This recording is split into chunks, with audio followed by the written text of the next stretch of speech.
S, ಬಡ ಜನರ ಪಾಲಿಗೆ ಕಹಿಯಾದ ಸಕ್ಕರೆ ಕೂಡ ಕಹಿ ಆಗಿಬಿಟ್ಟಿದೆ. ಸಕ್ಕರೆ ದರದಲ್ಲಿ ದಿಢೀರಂಥ ಭಾರಿ ಏರಿಕೆ ಕಂಡಿದೆ. ಒಂದು ತಿಂಗಳ ಅವಧಿಯಲ್ಲಿ 27 ರೂಪಾಯಿ ಏರಿಕೆ ಕಂಡಿದೆ. ಬೆಂಗಳೂರಿನಲ್ಲಿ ಸಕ್ಕರೆ ದರ ಕೆಜಿಗೆ 4 ರೂಪಾಯಿ ಹೆಚ್ಚಳ ಆಗಿದೆ. ಕೆಜಿಗೆ ಸಕ್ಕರೆಗೆ 72 ರೂಪಾಯಿ ಹೋಲ್ಸೇಲ್ ದರ ಇದೆ. ಸಾಲು ಹಬ್ಬಗಳ ನಡುವೆ ಜನರಿಗೀಗ ಸಕ್ಕರೆ ಶಾಕ್ ಎದುರಾಗಿರ್ತಕ್ಕಂಥದ್ದು. ಹಬ್ಬ ಅಂದರೆ ಸಿಹಿ ಮಾಡೋದು ಸಹಜ. ಆದರೆ ಈ ಬಾರಿ ಸಿಹಿ ತಯಾರಿಸೋಕೆ ಹೋಗ್ತಿರೋ ಜನರಿಗೆ ಸಕ್ಕರೆಯ ದರವೇ ಕಹಿ ಆಗ್ತಾ ಇದೆ. ಸಕ್ಕರೆ ದರದಲ್ಲಿ ದಿಢೀರ್ ಏರಿಕೆ ಕಂಡಿದೆ. ಬಡ ಹಾಗೂ ಮಧ್ಯಮ ವರ್ಗದ ಜನರ ಜೇಬಿಗೆ ಹೊರೆ ಬಿದ್ದಿದೆ. ಒಂದು ತಿಂಗಳ ಅವಧಿಯಲ್ಲೇ ಸಕ್ಕರೆ ಬೆಲೆಯಲ್ಲಿ ಸುಮಾರು 27 ರೂಪಾಯಿ ಏರಿಕೆಯಾಗಿರತಕ್ಕಂಥದ್ದು.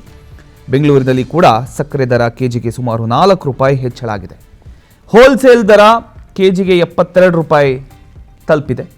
ಅಷ್ಟಕ್ಕೂ ಸಕ್ಕರೆ ದರ ಏಕಾಏಕಿ ಯಾತಕ್ಕೋಸ್ಕರ ಏರಿಕೆ ಕಾಣ್ತು? ಇದಕ್ಕೆ ಮೊದಲ ಕಾರಣ ಕಬ್ಬಿನ ಉತ್ಪಾದನೆ ಕಡಿಮೆ ಆಗಿರತಕ್ಕಂಥದ್ದು. ಮಳೆ ಕೊರತೆಯಿಂದ ಕಬ್ಬಿನ ಇಳುವರಿ ಮೇಲೆ ಪರಿಣಾಮ ಬಿದ್ದಿದೆ. ಕಬ್ಬು ಕಡಿಮೆ ಆದರೆ ಸಹಜವಾಗಿಯೇ ಸಕ್ಕರೆ ಉತ್ಪಾದನೆಯ ಮೇಲೂ ಕೂಡ ಪರಿಣಾಮ ಬೀಳುತ್ತೆ.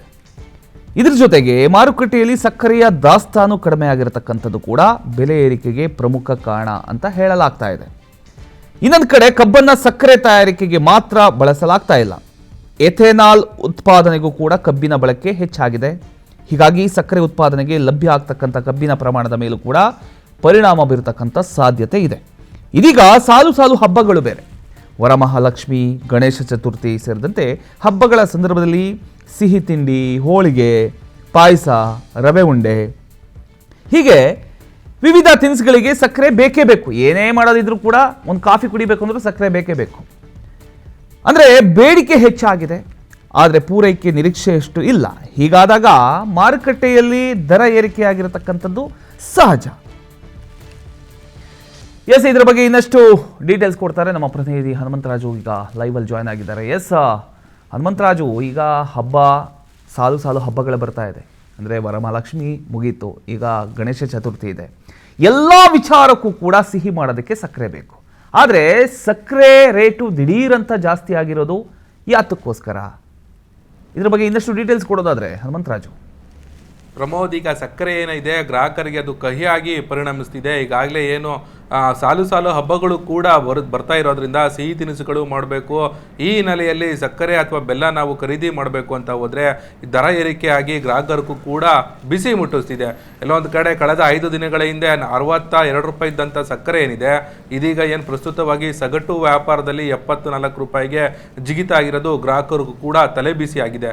ಎಲ್ಲೊಂದು ಕಡೆ ಈಗಾಗಲೇ ಸಾಲು ಹಬ್ಬಗಳು ಬರ್ತಿರೋದ್ರಿಂದ ಸಿಹಿಗಳು ಮಾಡಬೇಕು, ಸಿಹಿ ತಿನಿಸುಗಳು ಮಾಡಬೇಕು ಅನ್ನೋದು ಕೂಡ ಮತ್ತೊಂದು ಕಡೆ ತಲೆನೋವಾಗಿದೆ. ಈ ಏನು ಸಕ್ಕರೆ ಪ್ರಮಾಣದ ದಿಢೀರನೆ ಏರಿಕೆಗೆ ಸಾಕಷ್ಟು ಕೂಡ ಹಲವು ಅಂಶಗಳು ಕೂಡ ಕಾರಣವಾಗಿದೆ. ಒಂದು, ಈಗಾಗಲೇ ಏನು ಬೆಲ್ಲದ ಪ್ರಮಾಣದಲ್ಲೂ ಕೂಡ ಸಾಕಷ್ಟು ಏರಿಕೆ ಆಗಿದೆ.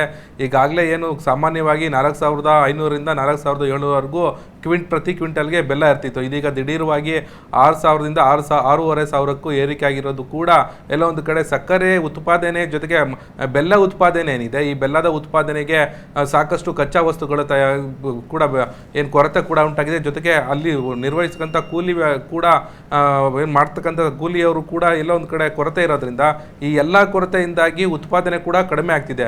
ಉತ್ಪಾದನೆ ಕಡಿಮೆ ಆಗ್ತಿರೋದ್ರಿಂದ ಏನು ಮಾರುಕಟ್ಟೆಗೆ ಬರ್ತಕ್ಕಂಥ ಏನಿದೆ ಉತ್ಪನ್ನ ಏನಿದೆ ಆಟೋಮೆಟಿಕ್ ಆಗಿ ಕಡಿಮೆ ಬರ್ತಿರೋದ್ರಿಂದ ಈ ಹಿನ್ನೆಲೆಯಲ್ಲಿ ಹಬ್ಬಗಳು ಕೂಡ ಇರೋದ್ರಿಂದ ಬೇಡಿಕೆ ಹೆಚ್ಚಿರೋದ್ರಿಂದ ದರದಲ್ಲೂ ಕೂಡ ಏರಿಕೆ ಆಗ್ತಿದೆ ಅನ್ನೋದು ಕೂಡ ಎಲ್ಲೊಂದು ಕಡೆ ಸ್ಪಷ್ಟವಾಗ್ತಿದೆ.